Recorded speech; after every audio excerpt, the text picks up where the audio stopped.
Sometimes not watching a movie is better. We watched Pet Sematary. This is Infants of Bad Movies.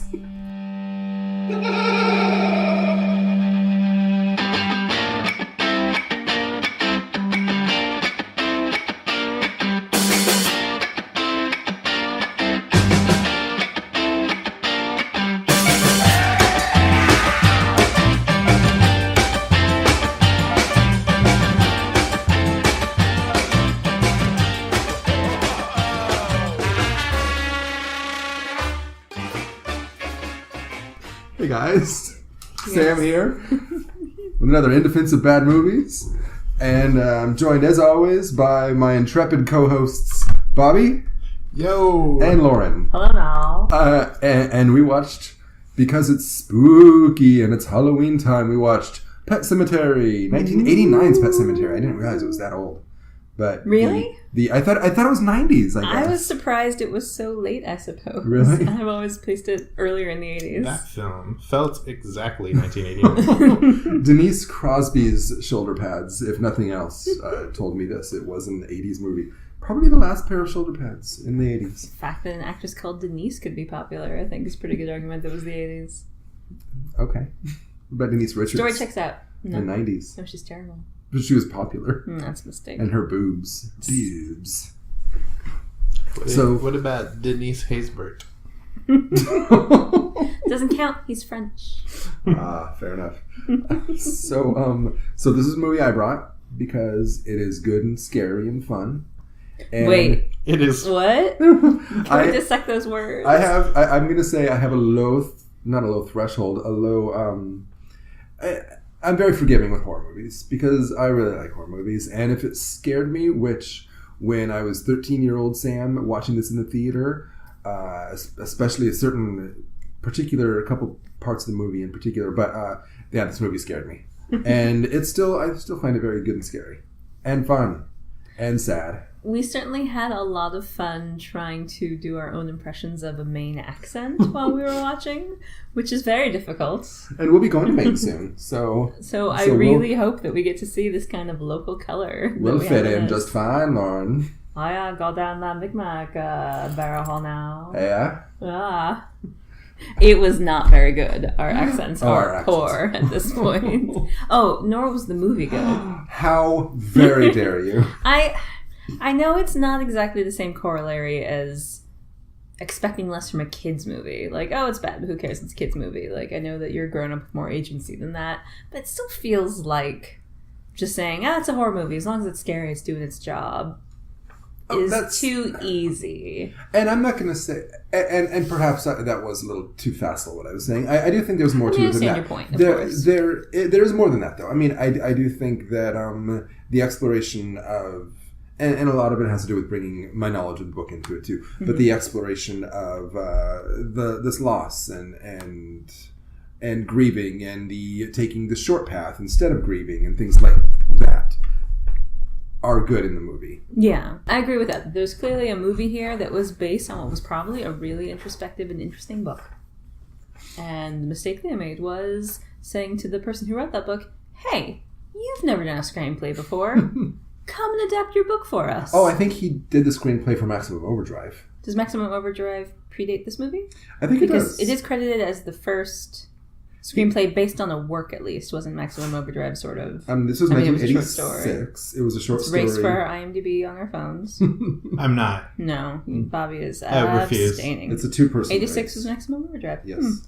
Well, then that IDOBM IMDb trivia should be marked out. Writing credits, 2. Stephen King filmed by and Stephen King written for the screen by. So, then there were 2 examples of him writing screenplays based on his works, and they were both not good. Maybe he's grown, apparently. I'm going to give IDOBM or IMDb the benefit of the doubt and say maybe it was his first screenplay based on a novel. Maybe. Because Maximum Overdrive was based on the short story Trucks. That's fair. I'll do the credit of maybe assuming that I'm not reading well. And then those murderous trucks appear in this movie as well. It's so exciting. Yes. They reprise their roles. It's remarkable how aesthetically similar a 1989, like a cheesy 1989 horror movie has in common with like a made-for-TV movie from like 2000.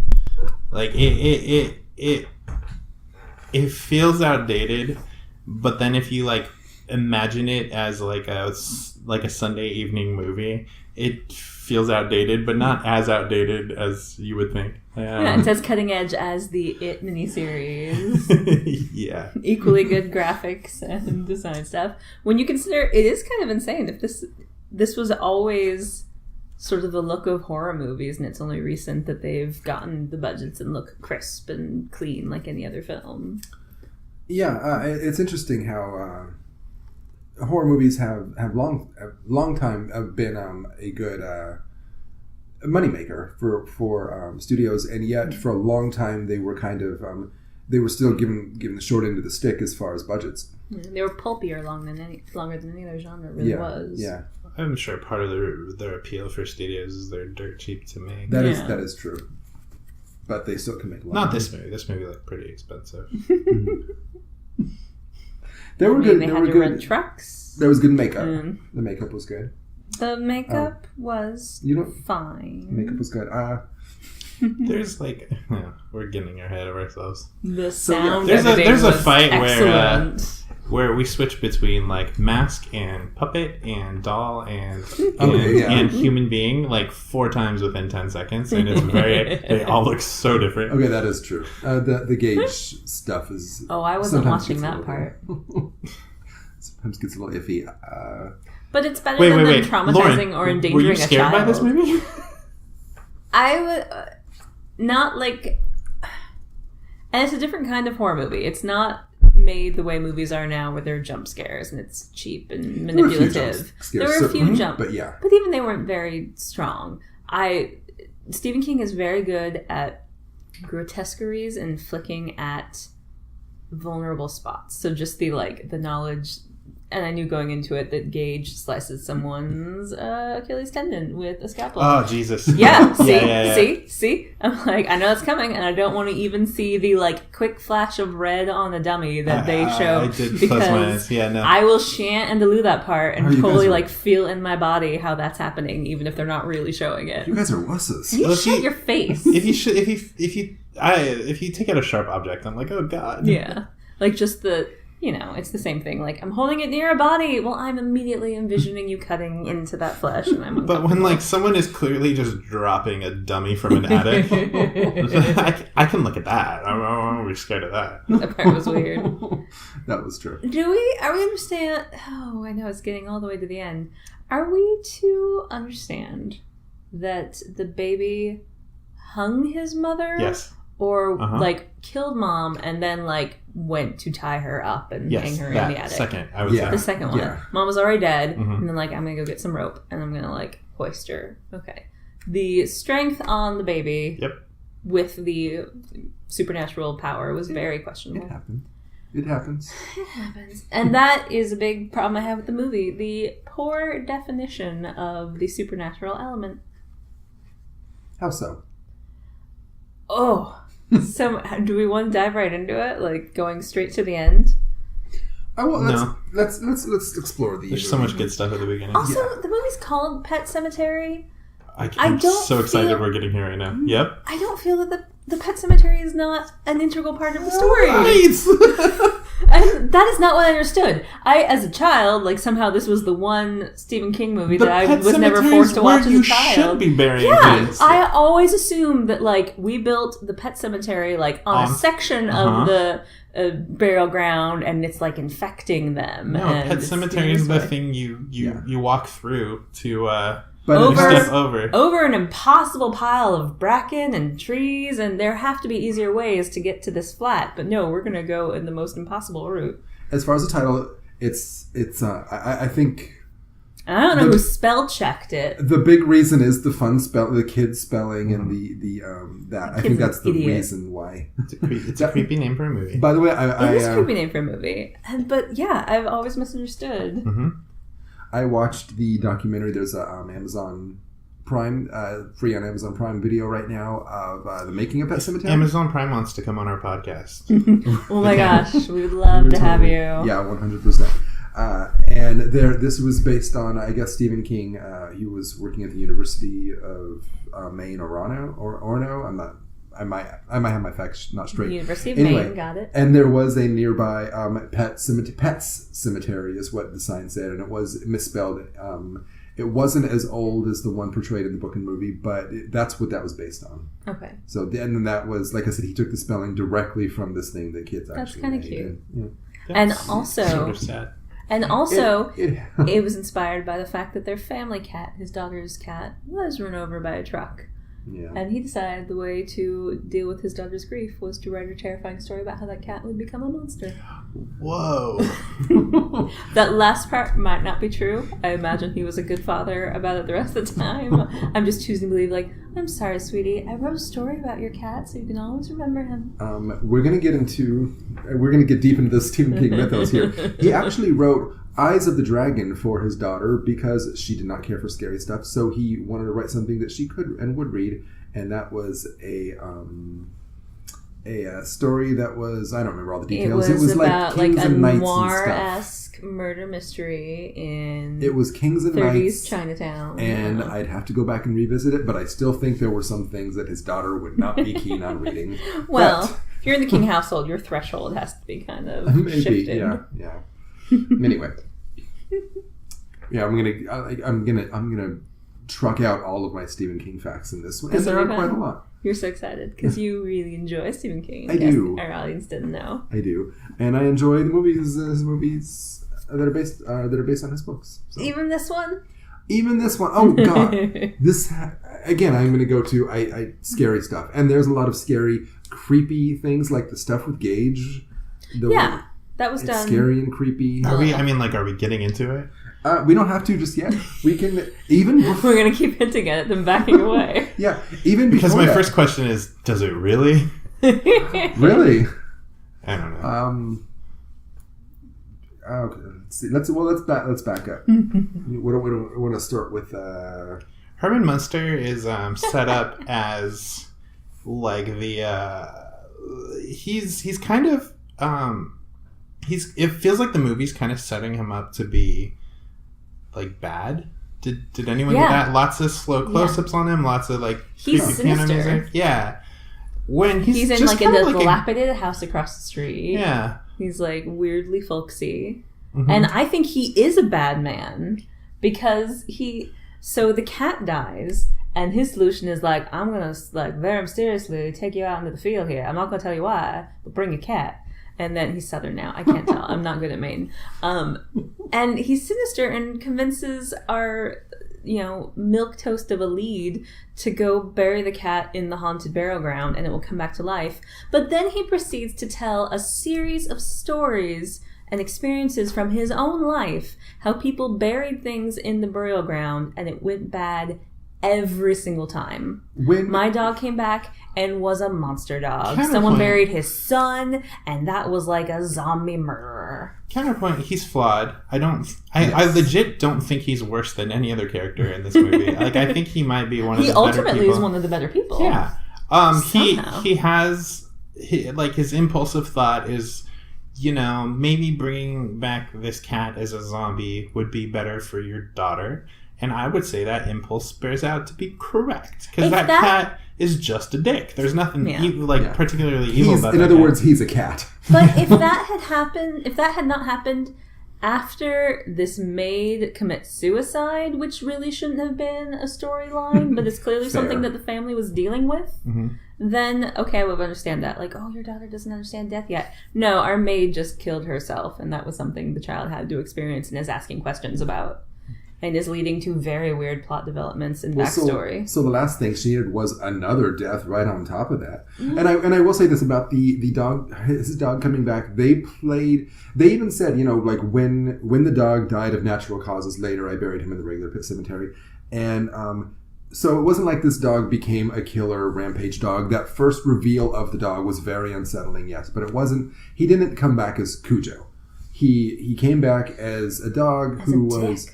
And I don't remember exactly how it was. He wasn't a big dick, though. And in the book, too, like, I don't remember how it was with the dog, but in the book, when Church comes back, he's just not that friendly. He's not a complete dick. He does, he attacks Lewis in the movie a few times, of course. Mm-hmm. He did bring back animals with their heads torn off, you know, like rats and birds. So he was, like, you know, kind of a pain in the ass, but he didn't come back as a killing machine. Then the movie miscommunicated that because, Fair. And I'll grant you, in the words it may have been different, but what we're visually seeing is like when they reveal Herman Munster's dog, that he's like rowdy and angry, and he's got like barbed wire that killed him like still sticking out of his body, and like they're showing us a nightmare dog. He's also not a very imaginative storyteller in that every time something comes back to life, that either the owner or the loved one is like hanging up laundry. That's all people did back then. It was like, that was 90% of life in Maine in the teens, 20s, I don't know, was hanging up laundry. Yeah, clearly. Yeah. Like, you know how much you feel like you do laundry nowadays, and this was an even longer process. Yes, like, it was every day exactly. it was hanging up laundry. Yeah. So just odds are good that if you're going to have a zombie come back to you, it's going to be while you're hanging up laundry. But yeah, I mean, there's something physically different about the cat in the movie. Like, it's clearly presented got, like, as a evil. Spotlight on it, so its eyes low. Yeah. But yeah, it doesn't really do any. I mean, he claws at his face and stuff, but it doesn't really do anything evil. And Here we go. Oh, there's so much. This is The dog is back. He was clawing at Bobby's leg, but now he's over here, probably going to lick Lauren's or my face. And so it is a very big leap going from like animals come back not quite right to all humans are zombies if they come out of there. That is a big jump. They're not zombies. Is like a brainless thing that they're not. You're right. They're active murderers. Yeah, Gage is very much not brainless, and it is. In watching that documentary, Stephen King was influenced by the Wendigo myth. You brought it up first, damn it. Sorry. I want to get to the Wendigo. It's a Wendigo. This is very inside podcast right now. And so, what am I trying to say? Like, to say that the ground was sour is putting it mildly. That it would be like, okay, they're coming back as zombies, but to have an evil spirit kind of inhabit these, then it does make sense that he would have the powers. And again, this was not in the movie. No, I'm gonna grant you that.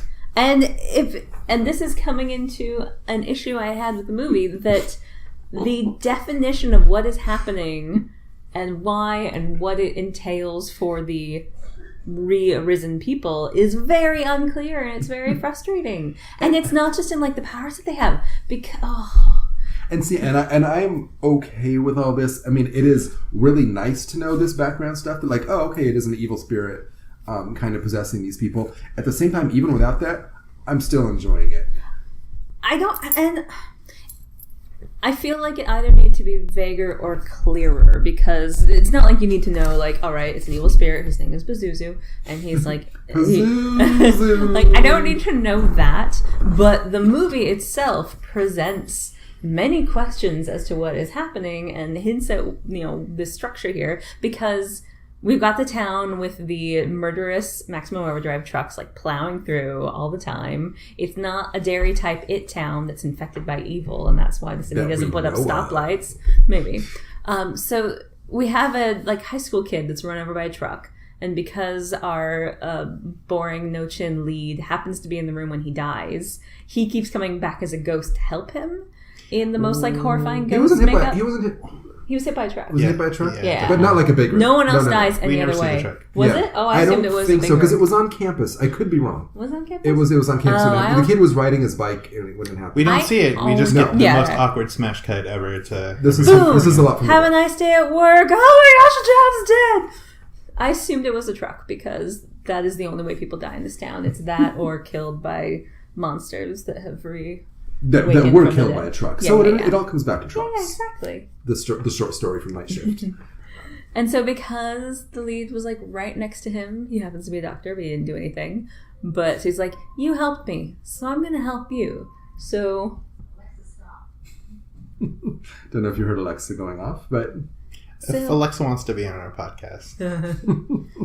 So we've got terrifying ghost teenager who's apparently trying to help Pascal. I love Harley. this. I love the character. It's got some neat stuff. Yeah. Like seeing sort of conceits of this and other things, like the ghost that hangs out and sort of can manipulate people to try to do things is cool.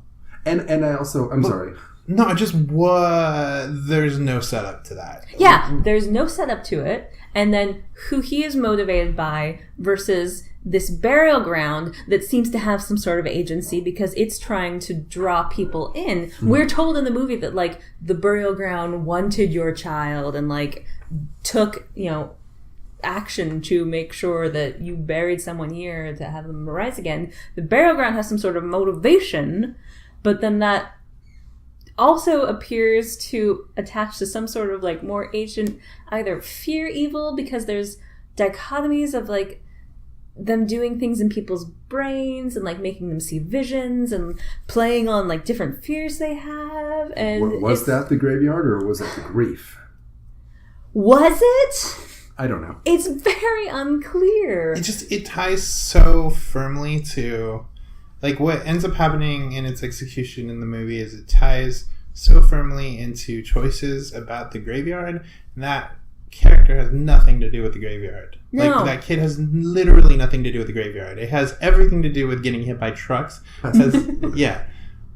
So, I don't understand...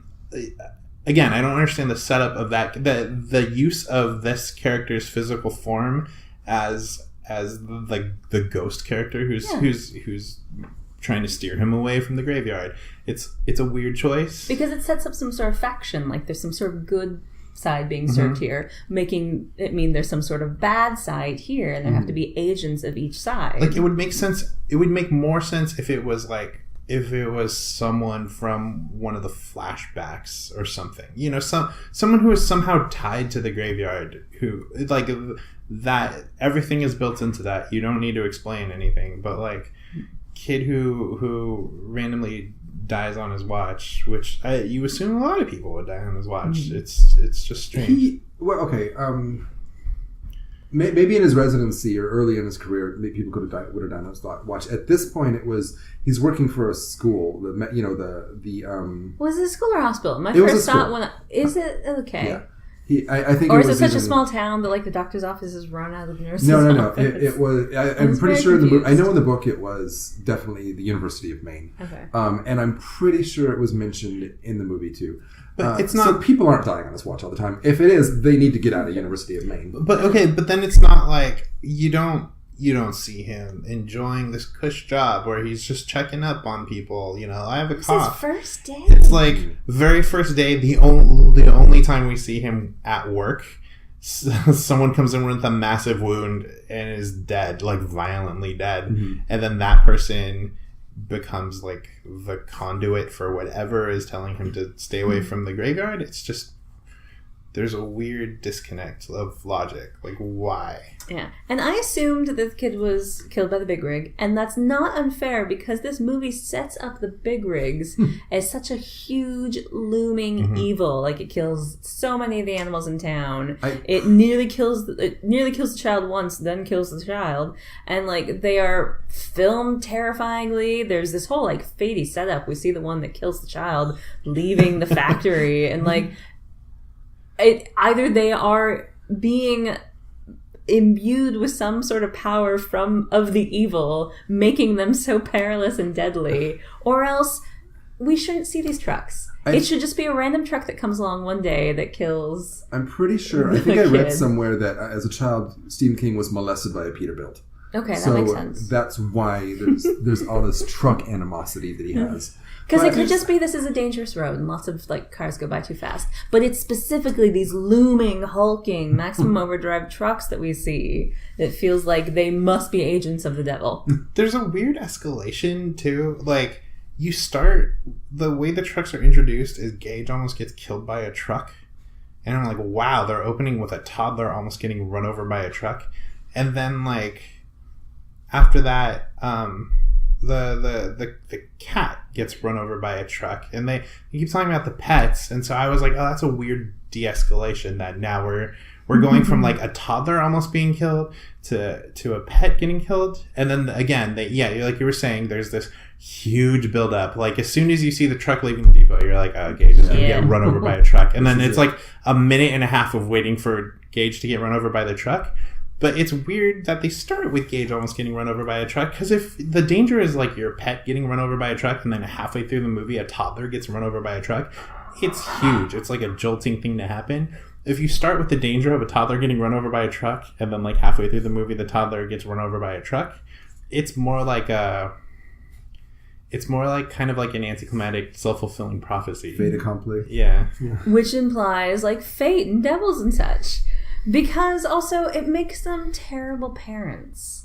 Like if your child almost gets run over and then your cat gets run over, the first thing you do is put up a fence right there. And then when you're out picnicking by this road, you'll watch your damn toddler. You don't turn your back on him for 2 minutes. They turn their back so they can like all awkwardly stare at the daughter after she says something stupid, right? And there are 2 of you. I think they were marveling at her bad acting. Yeah, that's probably it. Like, which one are you? It doesn't matter. You're terrible. The least likable character. She's awful. I'm sorry, the 2 least likable characters in this movie are the only 2 left standing at the end. It's really a bummer. The father-in-law being the other one. Oh, yeah. Oh, he was the worst. And then for Stephen King being so talented, I think, at building stories and characters, these people are dropped in this movie with no backstory, no interesting, like, there's nothing about them except they're from Chicago, now they're in Maine. Mm-hmm. And, like, they throw bits of their lives in that we have no reason for understanding. Like, the second scene when they're in the kitchen getting ready for work, there's, like, tension and they're fighting, and there's no reason for it. We don't know who these people are. We don't care about them. We know that they have a bad actor for a daughter and a child with a death wish. And, like, there's just... we don't know anything about them, and therefore don't have any reason to care about them. I know that she used to serve on the Enterprise, and he's just, like, inoffensively attractive for the late 80s, which is actually not very attractive. And then, after the maid kills herself, we're gonna do a crazy exposition dump on you and give you an insane story. Oh my god. About the mom's terrible sister's life in the most horrifying segment in the movie. Oh, Zelda fucked me up. This is an insane part of the movie. And the way they choose, like, the way we approach it is so insane. The maid had stomach pains. We discover that she's sure she has cancer and killed herself. And this leads mom to, like, oh, you know, I just don't like talking about death because it brings up all the stuff about how my family tortured my sister with spinal meningitis and, like, locked her in a room in the back, like, locked her in the room of the back of the house and did not talk about her. And then we're presented with this horrifying grotesquerie that I do not think is a realistic depiction of a case of spinal meningitis. Oh, I looked it up. Yeah? How'd it That's go? all I'm going to say. It's so You weird. concur that it is not accurate? No comment.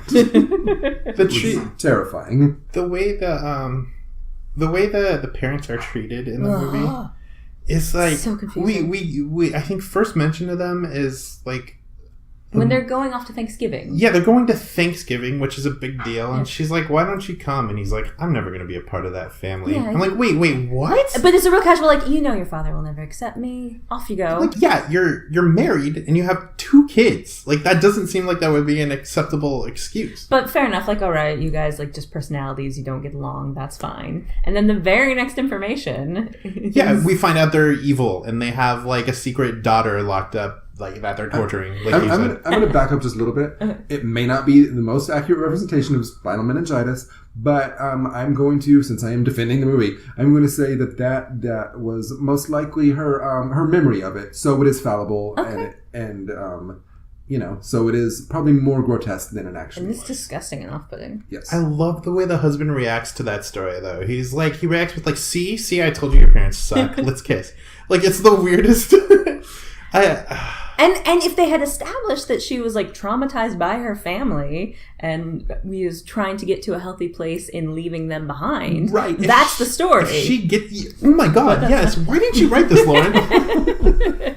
If she gets to the house, she's like a little bit fucked up, and she's like traumatized by something, and then you find out, oh, it's the parents, and like that's really sad. Then that their horrible, awful sociopath daughter winds up with them at the end.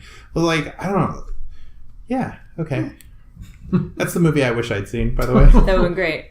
And then we see them at the the next thing is the baby's funeral, and they start a fist fight at the funeral, accusing the father of like, this is all your fault, you've always been terrible. And they like knock over baby coffin. Knock over baby coffin opens a little bit. Oh, his cute little hand. Yeah. And then like the next is like the entire congregation starts crying, which would probably happen. That is a fair reaction. And then later we send the family back to them in Chicago and like, sorry, we know you're going through a hard time. We're good, right? And then there's a moment of like, we cool? We cool.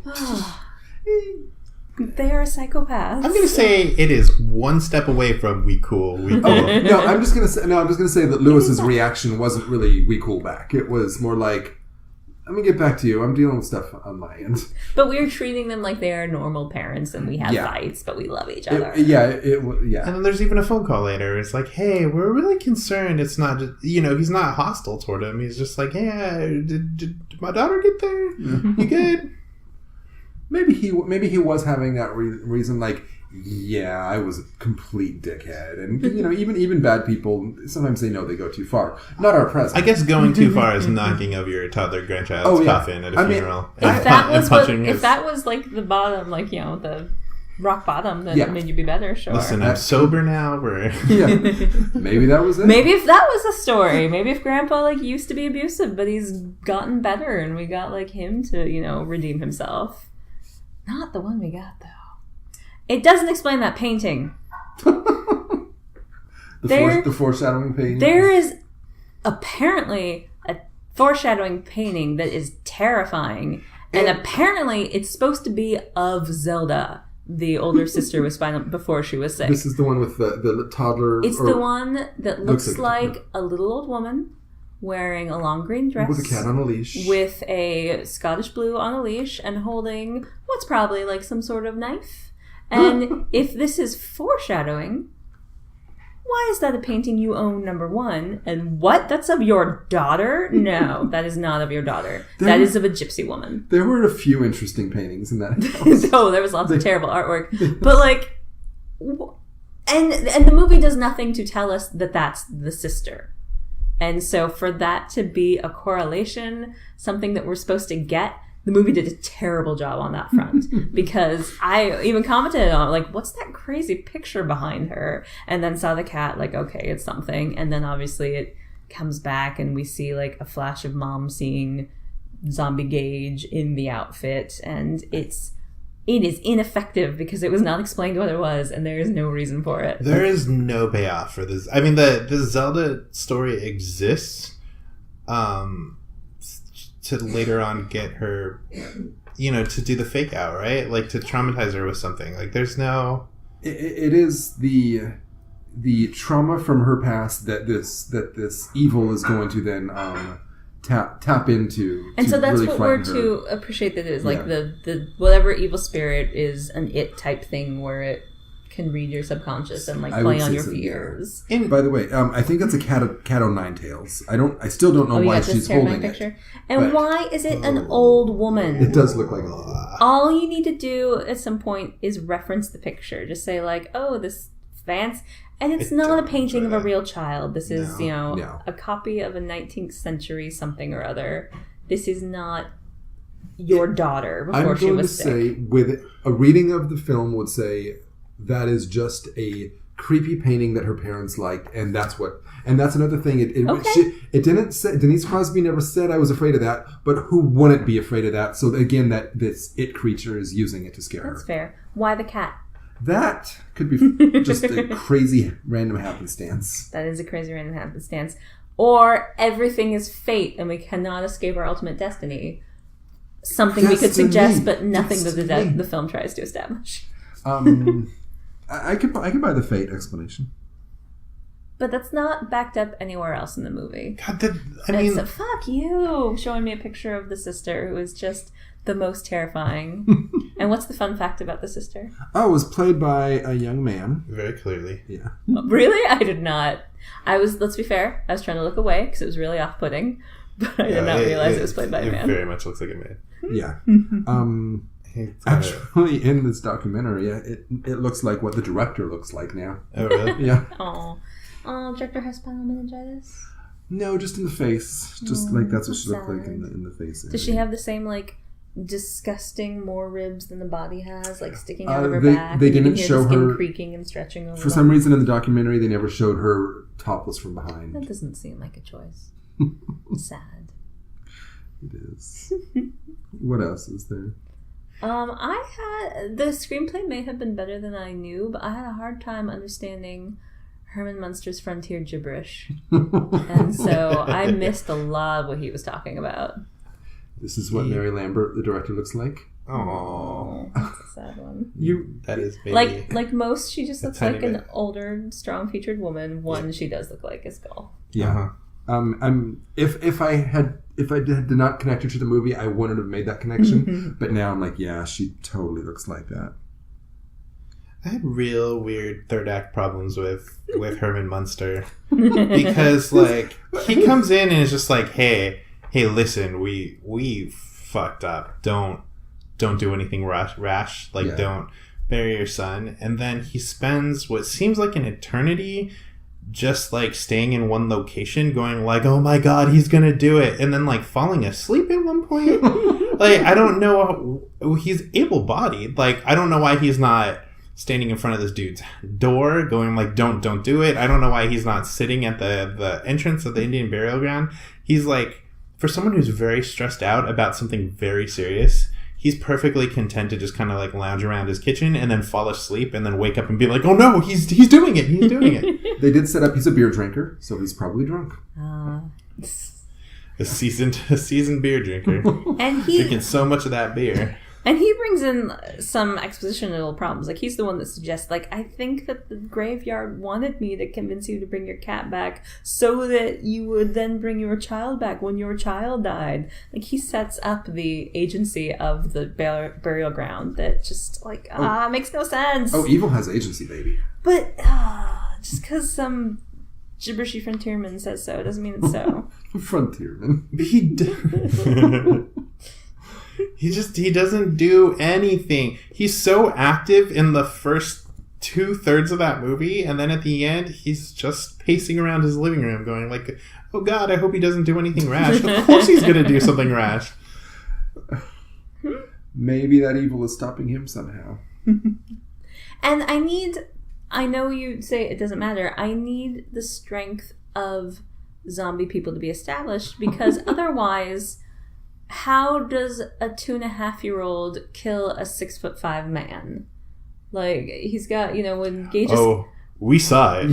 It was horrifying. Again, I didn't watch... But it doesn't feel like it should be this hard. I know he's older, but like, all right, he slices your tendon. That sucks. He still weighs 20 pounds. Shove him away. Kick him away. Start crawling away. Like, it shouldn't be, he's cut my tendons. Oh, now he's biting my neck and I'm dead. He gets the mouth, too. He does. There you go.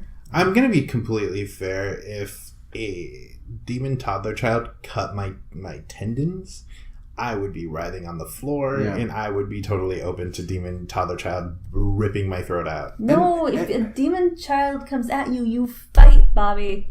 Don't give up. Like you said, if he's hauling up Denise Crosby, a female, huge, an adult woman, not a huge, that was horrible, very tall, an adult woman, he can take on this 90-year-old man. And yet, Dad is able to get a hypodermic in his neck with very little problem.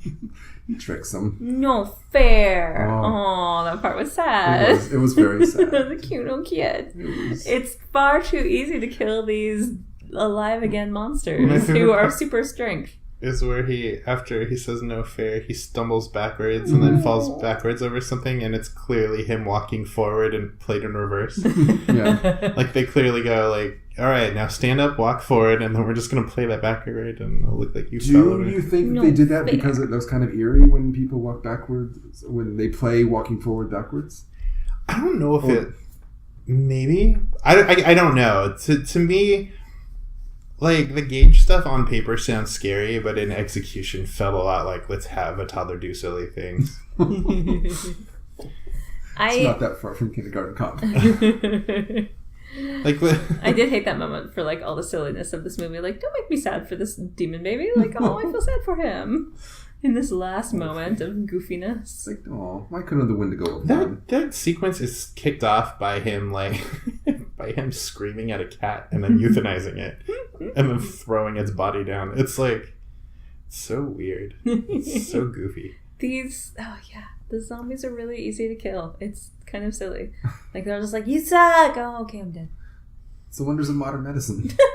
Is that it? Yeah. It's it's the victory of modern medicine over old-timey religion stuff. Old-timey, sour Micmac religion. But then it wins because they defeat logic and rationality. Well, it's the illusion that modern medicine like we have can control. defeat. Yeah. I get it. That is the perniciousness of evil, is that, and actually that goes to a kind of a the thing about horror movies is, like, even when there's no happy ending to horror movies, because even the people who walk away, they've been traumatized horribly, and they're gonna have crappy post-traumatic stress syndrome adult life, and that's just the way it is. I think that Nico Hughes, who plays our Gage, is competing with the new Georgie from It to be the cutest kid that Stephen King has murdered. That's pretty. It's a die-off. It's either new Georgie or it's this kid. Yeah. He definitely has the the less dramatic death. That's fair. His death is adorable. Wait, which one? The first one or the second one? Both. He is... Fun fact, it's actually played by twins because they ran over one of them. No, I discovered. It's played by one kid. Gets run over by a truck and is intact. He's got that scar on his forehead. I think it... Okay. Oh, fair enough. It did, like, the classic, like, just kind of knocked you in the head and, like, drove over you. Like, he didn't go under a tire. He just got banged in the head too hard. He was hit squarely. And so the truck went over the body. It was fine. Yeah, it's fine. It's fine. They reanimate that kid. In the... during the when prepping the body, they sewed his head back on too. Naturally, yeah, as you do. Yeah, I mean, they wanted to have an open casket, so which they didn't. But they, just in case somebody, I don't know, like accidentally knocked the casket over, and it flipped over for just a second, just enough to traumatize the father. Exactly, yeah. But I think our little Nico Hughes is the best actor in the movie. Frankly, like, he's doing the most consummate work. He's being very clear about his motivations and what he's doing, and he's magnetic. There's a reason he's played by one actor, and Ellie, our 6 or 7-year-old, is played by 2. Fred Gwynne did a very good job. He's great. Yeah, but Fred Gwynne's always great, but he's in, like, aside from a silly movie, Gage, the acting and I can't was understand not him. Super. Oh, it's terrible. I hated Lewis. Lewis, it's the worst. You don't root for a man called Lewis. You really don't. Lewis. What about Ghostbusters? You don't. Yeah, that's fair. Like you come to, you don't immediately.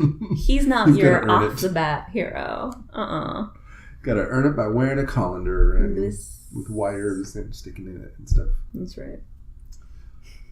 Anything else we have to say before we move on? Oh, golly jeepers. Let's go over the list. There's a lot. I forgot. I was so mad about it when we were watching it. How is that the mom's end? After we spend 20 minutes with her, seeing her struggle back from Chicago.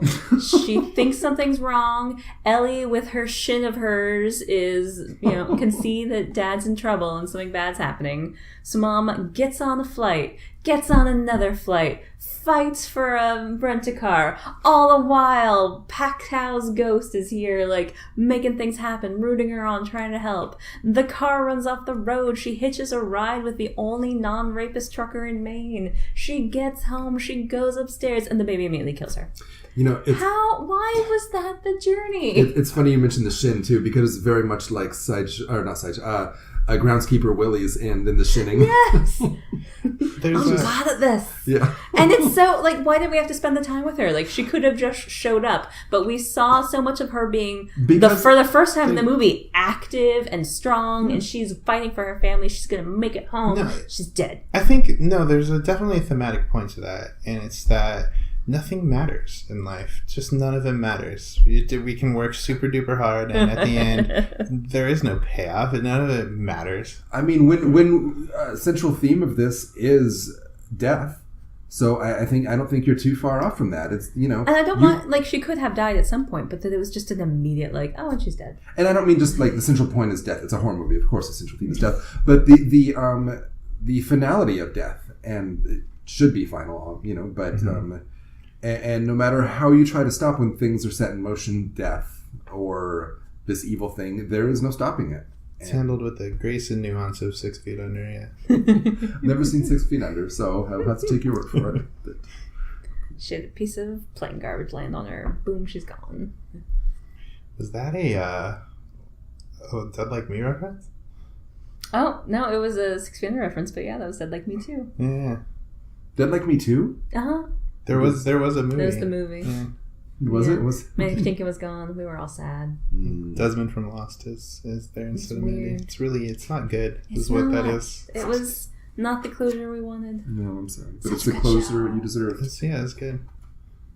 Why is Brian Fuller not doing anything I can see right now? Is he doing anything? He's not doing the Star Trek show He's not anymore. involved in Star Trek, right? Yeah, he was. I thought he was... Fuller House. I thought that was his project. I would love to see Fuller House, not the sequel of Full House, but rather Brian Fuller remakes the 1988 William Katz movie House. Okay, I'll take that. Okay. As long as it's like twee and charming and also really smart and apt. Ooh, Akiva Goldsman is a director on Star Trek. The new one. That's a mistake. IDOBM regular and keep the Goldsman. He still gets creator and 15 episode credit, so yeah, apparently Star Trek Discovery. Guys, I apologize. House was 1985 and it's William Katt, not William Katz. I am shamed and I've corrected myself. Believe it or not, Sam was not right. He got the thing wrong about the show. We have all the timely references on this podcast. I guessed the year, and I'm not good with names. That's all so right. I'm just going to... You're fine. Now I feel like you're angling for us to do that as our Themes Like Old Time song. Please leave a message at the beep. We are getting I off must track. be out, or I'd pick up the phone. Where could I be? Believe it or not, I'm not home. Guys, I've been giving this a lot of thought, and I think I'm quitting the podcast. And this is not going to end up on the cutting room floor. This is 100% going to go in there. No, you two should face this. Okay, so do we want to go to verdicts? I feel like we left a lot of this open. There's a lot of really good stuff in the movie that we haven't talked about. So. Like what? Just please tell us. I'm not good with the details, but overall it was really good and really fun. And fun fact, this film is longer than last month's movie, The Great Wall, which blows my mind because one of these movies felt really breezy and one of them felt like a torturous exercise. I thought it was about 2 hours, The Great Wall, and this was an hour 40. Is it? Something. I think this one was 2 hours and The Great Wall was like an hour and a half. Which is suddenly making an argument for the quality of Great Wall that you're like, oh yeah, that flew by versus this plotting exercise. I've given it a lot of thought in the past month and I have a lot more to say about The Great Wall. Great Wall runtime is 2 hours. No, that's bullshit. It did not feel like 2 hours. See? It was that No, good. it wasn't. Because I remember I went, this was a 2-hour movie that felt like a 5-hour movie and then Laura hit pause and it was... I think it was well under 2 hours. And Pet Sematary was an hour 43. It felt No. I'm gonna disagree. I'm taking this You're as inverting your times. Because I remember Great Wall said 2 hours, and that's why I said 2 hours. But when credits rolled, it was like closer to the 90-minute range, I thought. Maybe a half hour of credits. I mean, It could be. those CGI heavy movies have a lot of people working on it. Could be. But Anyway, no, I mean, are we missing anything from Pet Sematary? I mean, obviously, you guys good missed screenplay, the wonderfulness of it. probable acting. I think we're missing a lot of things. I mean, like, aside from being poorly acted, that daughter's the worst. Oh, she's horrible. She's terrible. The wrong child died. Am I right? Yeah, you are. I'm surprised that Gage did not come back to life and immediately, like, go to Get on the Chicago plane. and then drag her back and shove her in front of a truck That would have been better. Both of them. and then crawl back into the ground because his work was done. Well, that would have been doing good, and he's an evil creature, so he wants this horrible actor to stay alive even We're longer. advocating child murder. No. Anyway, Is it murder if he's already dead? No, murder. Oh, yeah. Well, is she truly alive? is it murder if she's a horrible actor? That's why. Oh, never mind. I just remember thinking, like, if they're foreshadowing anything, I hope it's that Ellie gets hit by a truck. And now it's the adorable little kid. Just so happy to fly a kite. So happy to what? To fly a kite. To fly. Up to the highest height. Yeah. I like how they drop. Maybe it's just me because I was always like a little bit afraid of kites when I was a kid because I didn't. No. Let me get there. Wait. Let me get there. Oh, like he's gonna tell his backstory about how his parents tortured him with a kite. when I was younger, my sister. No, I'm kidding. No, it's like in the same way that I was like afraid of helium balloons because I didn't like things flying away from me, and so kites. Like I was paranoid because it was so much responsibility. Because if you let go, a kite can fly away from you. Okay, so it wasn't the fear of the kite. No, I didn't think the kite was going to attack me. I just didn't like losing things. Okay, it's too unwieldy. It's too. And again, Children should not have this. I'm not projecting. I'm not saying like responsibility. that child should have had that fear. But you drop the kite, I feel like your impulse is to then immediately someone pick up the stupid kite, right? Like it's a thing flying in the sky that is there because of wind. Like it'll blow away. When you're flying a kite, you get resistance because the wind is trying to blow it out of your hand. Like pick up the little I don't know what it's called. The spool. Pick up the spool, right? You know what would have been amazing if the kite flew all the way across the road and Lewis was chasing the spool. He crossed the road and Gage followed him, and that's when he got hit by a truck.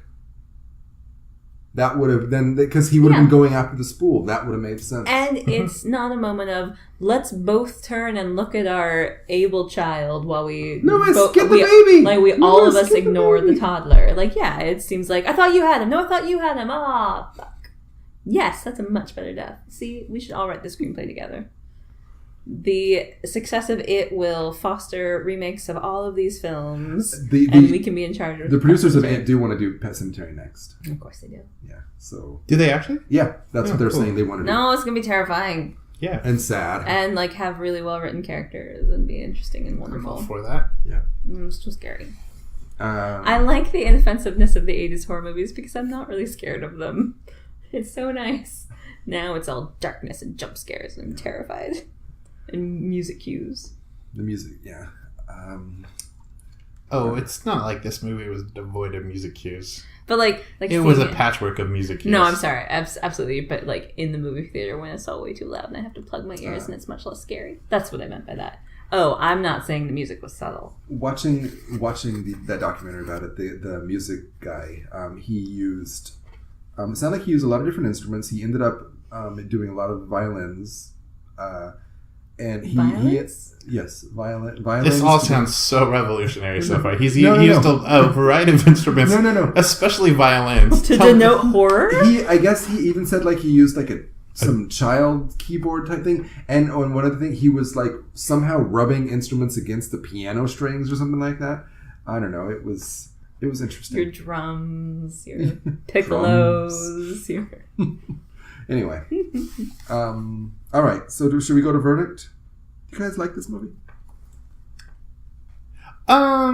I'll be straight with you. It's like outdated and pretty cheesy. Like I laughed at a lot of the moments where I wasn't supposed to laugh, but it was kind of fun. I didn't mind it. I mean, like I had an okay time watching it. Okay. I mean, should we full disclosure this? We're recording 2 episodes in the same night, and we watched Great Wall recently too, and that was tough for me to get through. And Pet Sematary, in comparison to that, was like a walk through the park. It was 17 minutes shorter. No, I disagree. How about you, Lauren? It's sort of something similar. Like, I think the movie had many, many problems, far from being a good movie. But at the center is,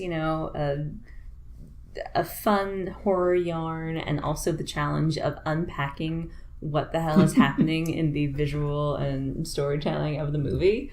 And so, yeah, not good, but not unbearable to watch. A little bit fun. And like I said, with horror movies, I give them a lot of leeway because I like them a lot. And also, there's some people can say like, "Oh, I watched this movie as a kid, and now I watch it now, and it's not that great."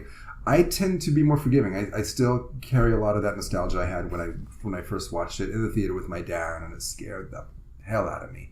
And so I'm still holding on to that joy of that. And yeah, I like to be scared. So yeah, I like the movie. Have you guys seen?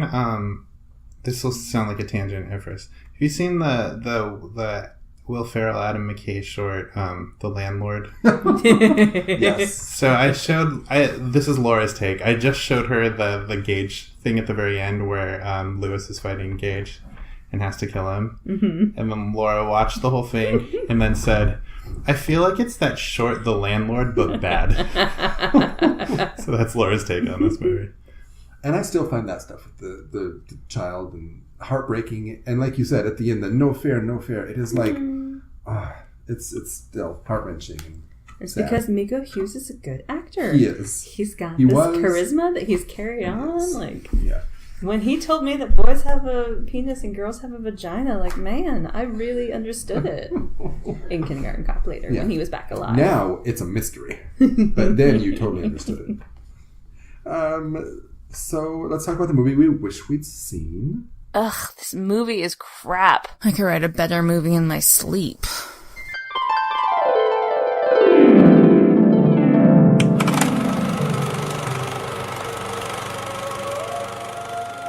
And now, DOGgone presents the movie we'd wish we'd seen.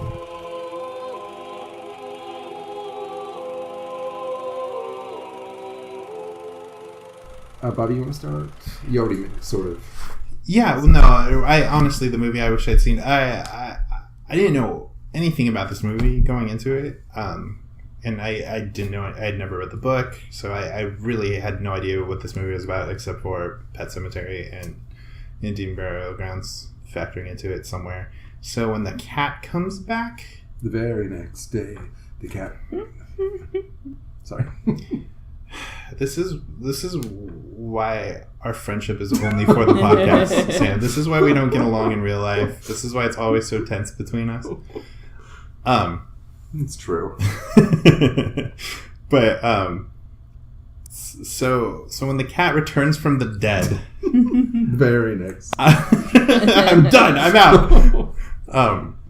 I thought that was the premise of the movie, and I was very excited. The killer cat. That it wasn't a killer cat. It was just this cat that was going to be terrorizing this family. Like when that darn cat. Lewis has this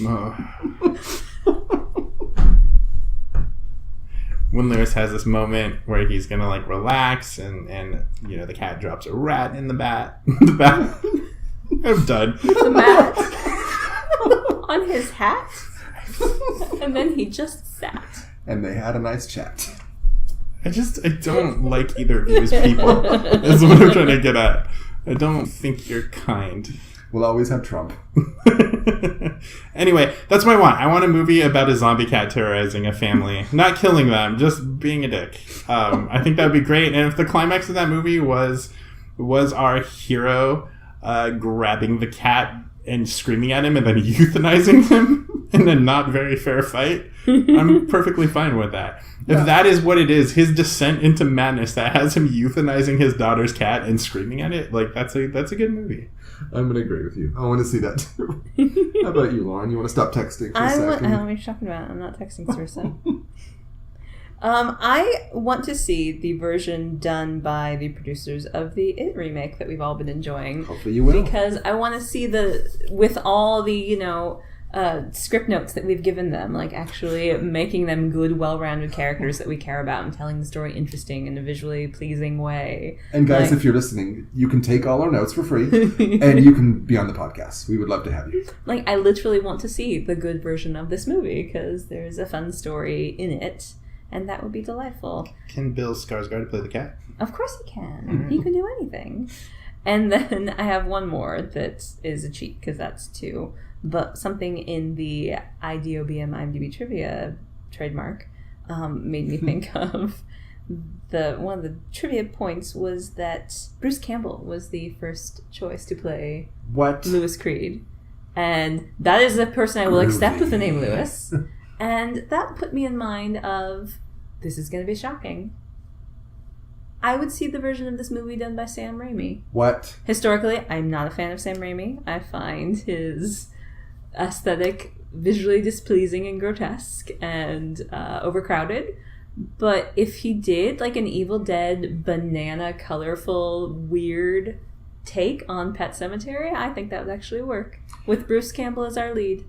That's really interesting. I had trouble seeing him in this movie, where it is the not this exact but the hyper realism and the colorfulness. I have trouble him hitting the heart wrenching notes of a child dying. No, he could not do that part. Okay. But but the weirdness and the the weirdness for sure. Shock. When did Evil Dead come out? Which time? Before. The first one. No, it did come out before, but then did Evil Dead 2 come out after?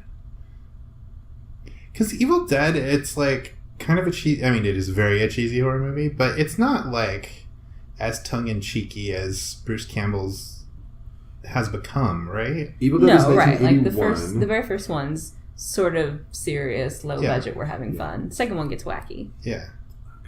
I'm thinking something more like First Evil Dead, but with 87 was Evil Dead 2. Some fun. Oh, okay. All right, never mind. Yeah, I'd rather see the good version of the movie. Yeah, that's good. That's fair. That's a bit of a cheat, but then that version's actually gonna knock off Gage's head, and he's gonna be alive after his head gets knocked off. Yeah, I don't want. And it's gonna be really off. As for the movie, I wish I would like to see.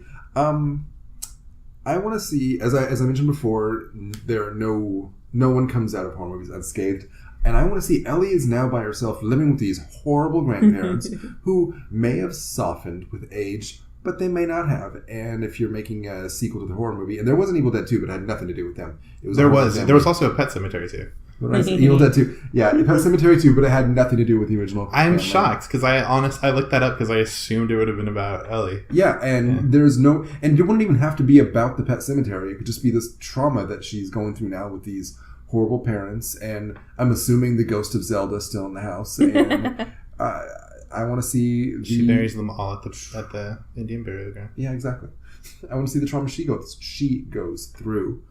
And that sounds horrible, wanting to see that trauma, but that would be interesting. What happens if you bury someone alive at the Indian burial ground? Ooh. What happens if you kill the zombie that's come back and bury it in the Indian burial ground?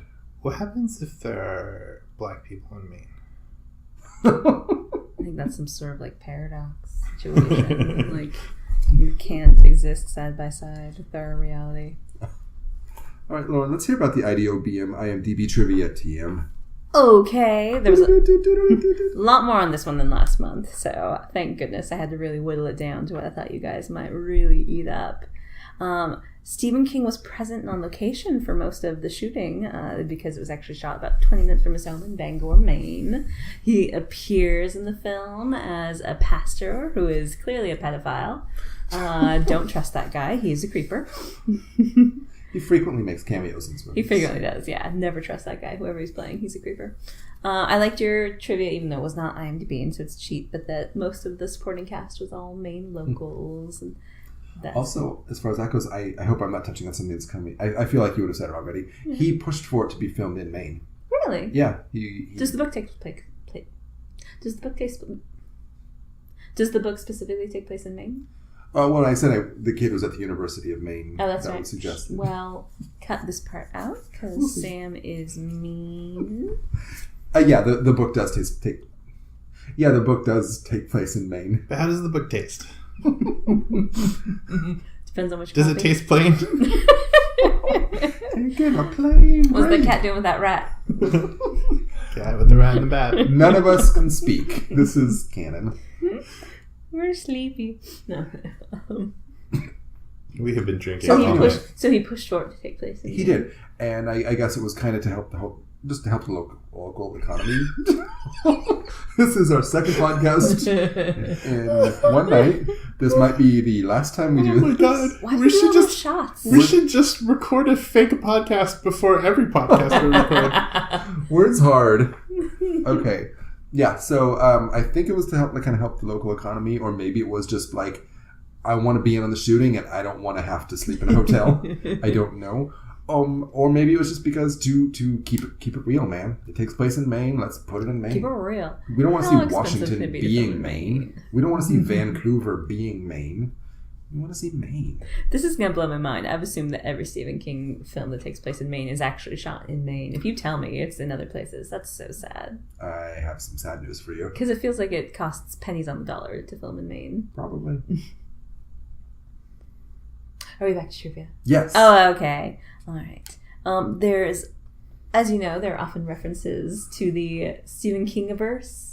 Is that it? In his books and in the movies as well. There's a rabies poster in the school with a picture of Cujo on it when they're carrying Victor Pascal's body past. That's fun. And Judd mentions that a dog went wild in a nearby town and killed several people. This is a reference to the events of Cujo. Castle Rock story. Mm-hmm. As we covered, Stephen King was inspired by the death of his daughter's cat, Smucky. Smucky's name appears on gravestones in the Pet Sematary in both the film and novel version. Poor Smucky. I don't really like that name. No, it's a terrible name. I'm hoping it's like a child's choice that's just terrible, but you have to go with it. Yeah. If your child comes up with that name, you ask for a new child. Yeah. I mean, he had 3. He would have been fine not having the daughter. I've come to the exact wording of that one, that this was the first screenplay that Stephen King adapted from one of his own novels. Okay. So you get a pass with short stories that you write in a coke-addled frenzy. I don't know that the short story was written in a coke-addled frenzy, but the script had to have been. Absolutely. There's no other explanation. Bad movie. You don't like that road twitch? How did it get made? How indeed. And then when Rachel, our mom, I could not remember her name because these characters are so poorly presented and reinforced, the semi that she rides in with the not rapey driver, the numbers on it are 666. Sign of the devil, sign of the devil. Another sign that the trucks are influenced by the demons. And not astrological things that happen in space. Exactly. That was from Maximum Overdrive. Absolutely. As an afterthought, surely. And then my last trivia, and this was just because it was a weird one. So Judge Crandall's house, our Fred Munster, in the film was actually a facade built upon a smaller pre-existing house. For the finale, when the house is burned, an asbestos shield was constructed between the two houses so that while burning, the facade would do no damage to the smaller house that was built upon it. That was weird. Maybe that happens a lot, but just the descriptor of that is like, we built a house on a house, and then we had to burn down the outer house. Like, I don't know if that was a house that was owned and in use by a family, but I'd be like, no, I don't want you burning near my house. No, I know there's going to be an asbestos cover. I'm not for that. Oh, asbestos, that's even worse. That's like where cancer comes from. Exactly. All right, thank you, Lauren. Awesome. You're welcome. Do you want to talk about things that need no defense? Just whatever we're into right now. I'll do a couple. Bobby mentioned it. I really liked the movie. Saw it twice. It was very good. Can't wait for part 2. And I'm going to talk about American Vandal, which is a Netflix show. It's had its season 1, so I don't know if there's going to be subsequent seasons, but it's kind of it's like one of those documentary shows where they talk about a crime and, go step by step and try to figure out what happened. But the crime was a pretty minor one, just drawing of a bunch of dicks on or spraying of a bunch of dicks on cars. And it is not as funny as I was expecting. I was expecting it was recommended very highly by a friend, and I was expecting it to be big time comedy. There were a few laugh out loud moments, but mostly it was just compelling and very well done. And also, having watched it, some other things have come to my attention that show a very good attention to detail by the makers of it that I won't go into because it gets very much into spoiler territory. But it was very entertaining. It's only 8 half-hour episodes, so it's not a big time commitment, and you should watch it. How about you guys? You guys watching The Good Place? Oh, Sam, leave the room. No, I won't get into spoilers, but The Good Place, as of this recording, has aired its season 2 premiere, and it's just a really good show.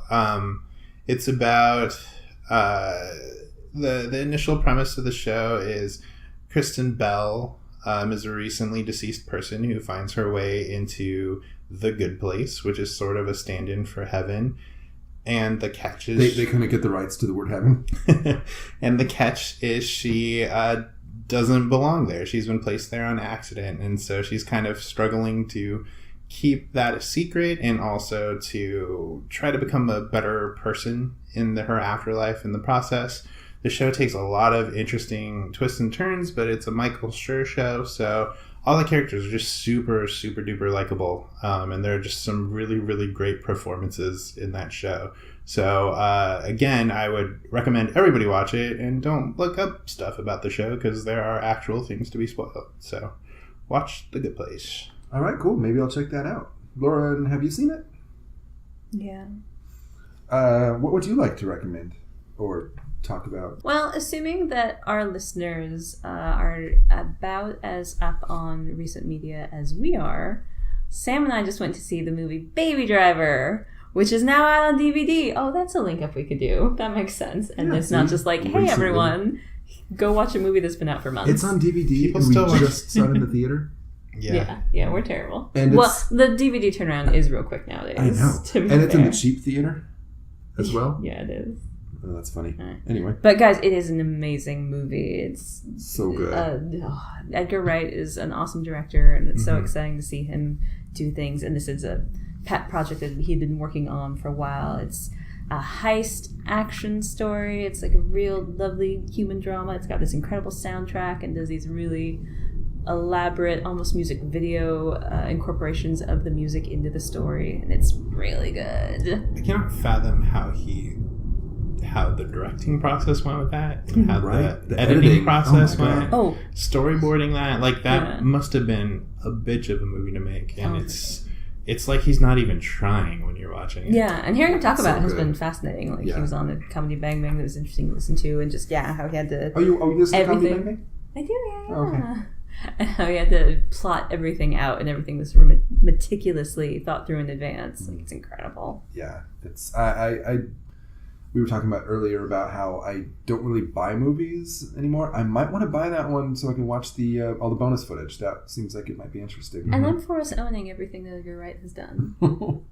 He except to get at World's End, and we're all set. He's got a very good track record.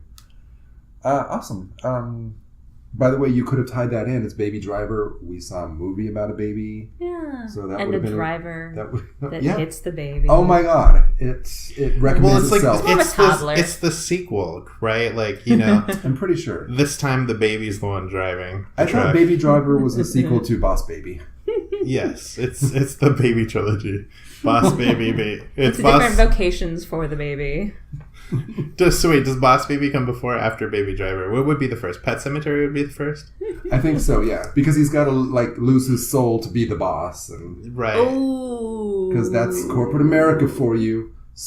Bunch of sociopaths. Where's your thoughts commentary? Yeah. All right, cool. Let's go move on to plugs. My improv group, The Upperclassmen, has a show Sunday, October 29th at 7 p.m. at the Long Beach Playhouse.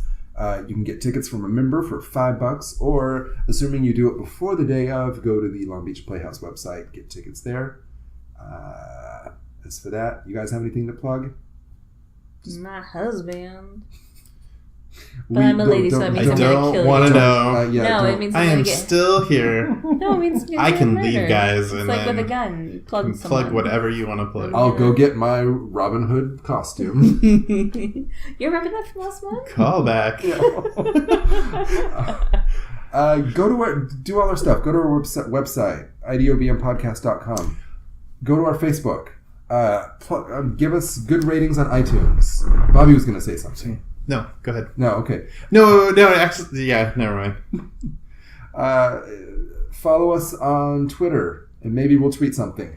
Write us a letter. Find us in the street. Say hello. We'll accept all these things. Yes, exactly. What are we? indefenseofbadmovies@gmail.com, I think. We couldn't get on the same page as to whether we're going to be In Defense of Bad Movies, the whole name, or IDOBM Podcast. So we're all over the place. And shut up, that's fine. Anything else, guys? Before we say goodbye. Happy Halloween! Thanks for listening. Bye, everybody. Bye. Bye.